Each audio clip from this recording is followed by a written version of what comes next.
প্রশংসা জ্ঞাপন করছি সেই মহান রব্বুল আলামিনের শাহী দরবারে যে আল্লাহ পাক রব্বুল আলামিন আমাদেরকে সালাতুল মাগরিবের পর আল্লাহ তাআলার একটি ধর্মীয় আলোচনা সময় এসে কোরআন থেকে এবং হাদিস থেকে কথা বলার এবং শোনার তৌফিক দান করলো। এই জন্য আমরা সকলে মনের ভিতর থেকে অন্তরের অন্তরস্থল থেকে সেই মহান মালিকের প্রতি শুকরিয়া আদায় করি, সকলে বলি আলহামদুলিল্লাহ। দরুদ ও সালাম পেশ করি মানবতার মুক্তির দূত আহমদে মুস্তাফা মুহাম্মদে মুস্তাফা রাসূলুল্লাহ সাল্লাল্লাহু আলাইহি ওয়াসাল্লামের প্রতি, যিনি ইসলামকে প্রতিষ্ঠিত করার জন্য, ইসলামের রাষ্ট্র কায়েম করার জন্য নিজের দেহ মুবারক থেকে রক্ত ঝরিয়েছেন। সকলে বলি সাল্লাল্লাহু আলাইহি ওয়াসাল্লাম। হযরত আলী রাদিয়াল্লাহু তাআলা আনহু বলেন, মাজালিসুল ইলমি হিয়া রাউদাতুম মিন রিয়াদিল জান্নাহ। অর্থাৎ যেখানে কোরআন ও হাদিস থেকে আলোচনা করা হয়, কথা বলা হয়, এটা সাধারণ কোনো জায়গা নয়। হিয়া রাউদাতুম মিন রিয়াদিল জান্নাহ, এটা জান্নাতের একটি বাগান। সুতরাং এখনো যারা এদিক ওদিক ঘোরাফেরা করতেছেন, জান্নাতের বাগান থেকে এড়িয়ে চলছেন, আপনাদেরকে বলতে চাই, আপনাদের কর্ণকুহরে যদি কথাগুলো যায়, আল্লাহ রাসূল সাল্লাল্লাহু আলাইহি ওয়াসাল্লাম বলেন, আহাব্বুল বিলাদি ইলাল্লাহি মাসাজিদ ওয়া আবগাদু বিলাদি ইলাল্লাহি আসওয়াকুহা। অর্থাৎ আল্লাহ তাআলার কাছে সবথেকে উৎকৃষ্ট জায়গা, সবথেকে পছন্দনীয় জায়গা, আহাব্বু ইসমে তাফসিলের সিগা, এখানে যারা আলেম আছে তারা বুঝবে সবথেকে উৎকৃষ্ট জায়গা মসজিদ। আর মসজিদে কোরআন ও হাদিস থেকে কথা বলা হয়। এর পরের শব্দ ওয়া আবগাদু বিলাদি ইলাল্লাহি আসওয়াকুহা। আবগত শব্দটা ইসমে তাফসিলের সিগা, সবথেকে নিকৃষ্ট জায়গা বাজার। সুতরাং যেখানে মাহফিলকে উপেক্ষা করে মানুষ বাজারে এলোমেলো ভাবে ঘোরাফেরা করতেছে, আল্লাহি কাল কিয়ামতের ময়দানে আপনাদেরকে আসামির কাঠগড়ায় দাঁড়াতে হইবে। আমরা কোরআনের একটি আয়াত তর্জমা করে শেষ করব, যেহেতু সময় স্বল্প। আল্লাহ পাক রব্বুল আলামিন সূরা হজর 41 নম্বর আয়াতে বলেছেন, আল্লাযীনা ইম্মাক্কানাহুম ফিল আরদি আকামুস সালাতা ওয়া আতুজ যাকাতা ওয়াল আমারু বিল মারুফ ওয়া নাহাউনা আনিল মুনকার ওয়ালিল্লাহি আকিবাতুল উমুর। আল্লাহ তাআলা বলেন, আল্লাযীনা, যারা রাষ্ট্রীয় ক্ষমতায় যাবে, আল্লাযীনা ইম্মাক্কানাহুম ফিল আরদি, আল্লাহ পাক রব্বুল আলামিন যাদেরকে জমিনের ভিতরে ক্ষমতা দান করবে, নেতৃত্ব দান করবে। দেখেন এখানে আল্লাহ তাআলা ফিল আরদুন শব্দ ব্যবহার করেছেন, অর্থাৎ জমিনের ভিতরে।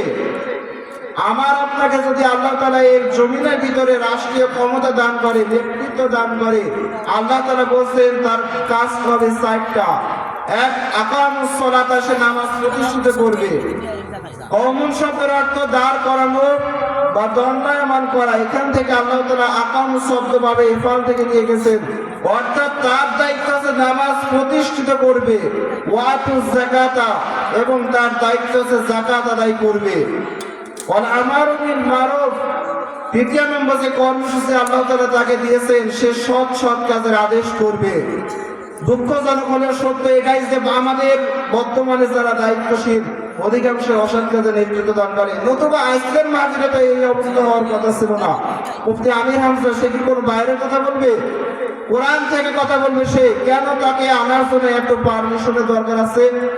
সে তো এই দেশেরই নাগরিক, সে তো ঘুরে আসেনি। আজকে আমির হামজার জন্য কেন এত এসপি ওসি এত অফিসে যাওয়া লাগবে? সে তো কোরআনের কথা বলবে নাকি?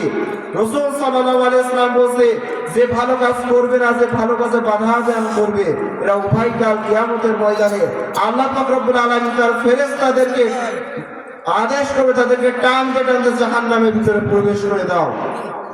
আবু সাঈদ খুদরি রাদিয়াল্লাহু তাআলা আনহু বলেন, মান রাআ মিনকুম মুনকারান ফালিয়ুগাইরু বিয়াদিহি ফাইন লাম ইস্তাতি ফাবিলিসানিহি ফাইন লাম ইস্তাতি ফাবিকলবিহি ওয়া যালিকা আদওয়াফুল ঈমান। আবু সাঈদ খুদরি রাদিয়াল্লাহু তাআলা আনহু বলেন, মান রাআ মিনকুম মুনকারান, যদি তোমাদের ভিতরে কোনো অসৎ কাজ, কোনো বর্ণিত কাজ, কোনো অশালীন কাজ প্রতিষ্ঠিত হয়, চলমান থাকে, ফালিয়ুগাইরু বিয়াদিহি, তাহলে তোমরা তোমাদের হাত দ্বারা প্রতিহত করো। এই হাত কিসের হাত? এই হাত ক্ষমতার হাত। সুতরাং আপনি মনে করেন না যে মসজিদের এক কোনায় বসে আপনি শুধু জিকির আজকার করলেন আপনি ইসলামের প্রতিটা হুকুম হাকাম মেনে নিয়েছেন। না, আপনাকে রাসূল আকরাম সাল্লাল্লাহু আলাইহি ওয়াসাল্লামের মতো জীবনের শেষ 10 বছর উনি যেমন মদিনা শরীফ রাষ্ট্র পরিচালনা করেছে, আপনাকেও সেই দায়িত্ব নেওয়া লাগবে। নতুবা আজকে ইসলামের এই দশাই হবে, আজকে আলেমদের আনার জন্য এত পারমিশন নেওয়া লাগবে। আজকে যদি ইসলামী রাষ্ট্র আমাদের কায়েম থাকতো তাহলে এই পায়তারা করা লাগতো না। এরপরে আবু সাঈদ খুদরী রাদিয়াল্লাহু তাআলা আনহু বলছেন, যদি তোমরা তোমাদের হাত দ্বারা খারাপ কাজ প্রতিহত করতে না পারো তাহলে লিসানিহি তোমরা তোমাদের মুখ দ্বারা প্রতিহত করো, তোমরা তোমাদের মুখ দ্বারা প্রতিহত করো। যদি তোমরা এটা নাও পারো কলবিহি তাহলে তোমরা তোমাদের অন্তর দ্বারা ঘৃণা পোষণ করো। ঈমান, আর এটা হচ্ছে ঈমানের সব থেকে নিকৃষ্ট, সব থেকে নিম্ন পরিচয়। ঘৃণা করাটা সব থেকে ঈমানের সব থেকে নিম্ন পরিচয়। সুতরাং আমরা আজকে ঘৃণা করতে পারছি না। এখানে যদি আজকে গানের কনসার্ট হতো, মমতাজকে আনা যদি হতো, যদিও সেরকম সংসার সদস্য নেই, ও আবারও সেই গানের মধ্যে গান গেয়ে গিয়ে বেড়াবে, যদিও ওকে নিয়ে আসা হতো তাহলে আমার মনে হয় এখানে লোক ধরানো যাইতো না। কিন্তু কোরআন প্রেমিক কয়েকজন মানুষ এখানে রয়েছে। আমি বিশ্বাস করি কাল কিয়ামতের ময়দানে আল্লাহ পাক রব্বুল আলামিন আপনাদেরকে আরশের নিচে ছায়া দিবেন।